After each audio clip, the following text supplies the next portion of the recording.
I don't know when we first visited the Red River Gorge. I don't know how many times we visited the Red. Now, I'm not sure we'll ever go back. Here's why.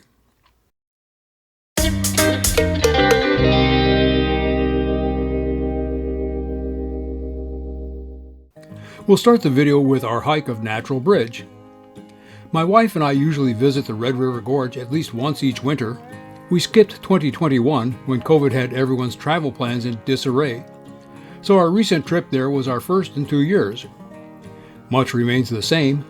The area is known mostly for its rock formations, and it would take keener eyes than ours to notice changes in rock taking place over just 2 years.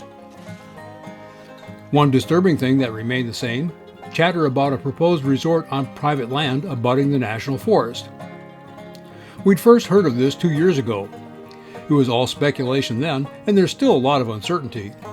What's confirmed is that a private landowner is seeking to put a resort on his 891-acre patch of ground. The $135 million development would include a 170-room lodge, wedding venues, restaurants, a spa, and a microdistillery. Locals vary in their acceptance of the plan. A few minimize the aesthetic and environmental impacts and point to the need for something to boost the area economy, which this development certainly would do. Most, however, fear garish overdevelopment that would be a blight to the area and make serfs of locals working menial jobs while developers get rich off of well-heeled tourists. A common refrain is, they want to make it into, and here they insert the name of a hated development in their neighboring state to the south, names such as Gatlinburg or Pigeon Forge or Dollywood. One local summed it up by saying, they want to make us into Tennessee. Whether citing a specific community or the state of Tennessee as a whole, the words are spoken with venom, not veneration. I wanted to believe those who were minimizing the bad and proclaiming the good, but having done a bit of research and seen an artist's rendering of the development, I'm not so sure.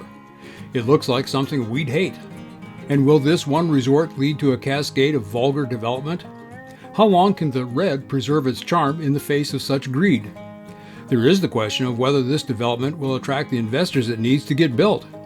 Could this all be much ado about nothing?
Ice on the trail.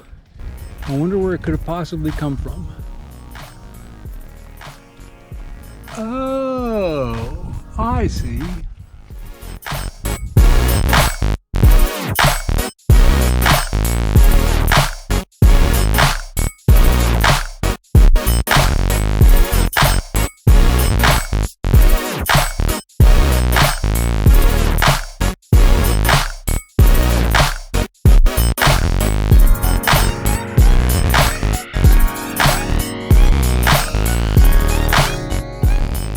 Because winter visitor counts are rising, we found more places open this year than we ever have. This was maybe the third time we found Miguel's open in the winter.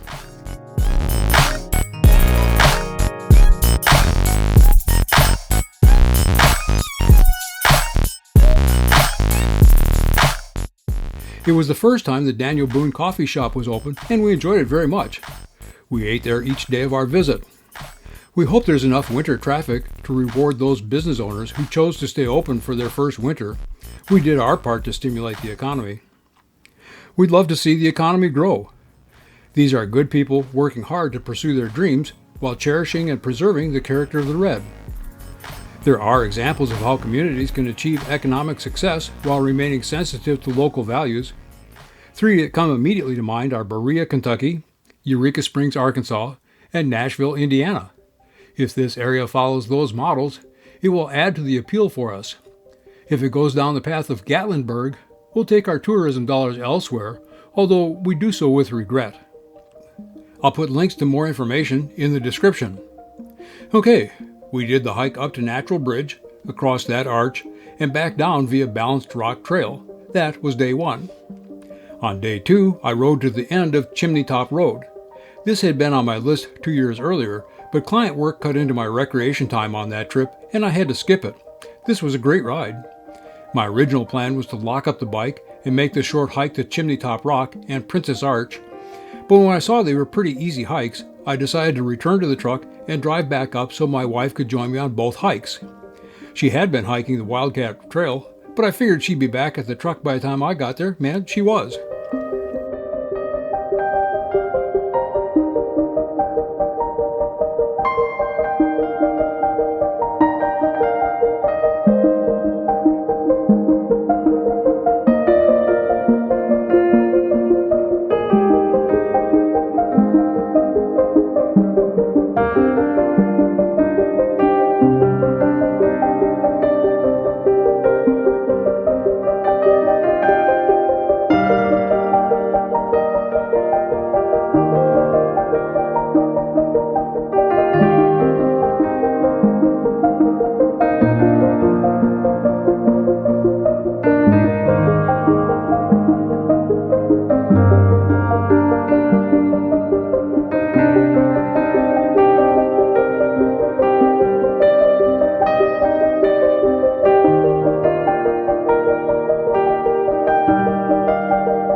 On our third and final day, we drove Tunnel Ridge Road to the end. That road accesses a lot of trails, several of which we've done in the past. Fort Ancient was new to us, so we stopped there but found no trails, no anything really. The term Fort Ancient refers to a large area of First Peoples settlements in Kentucky, Indiana, and Ohio, so we didn't expect a specific fort at the site. But we expected something and got nothing. We moved on and parked at the Pincham Tight Lot. While we were happy to see more visitors to the Red on this visit, we were eager for some solitude, and the namesake trail, which overlays the Sheltawi Trace here, gave us that.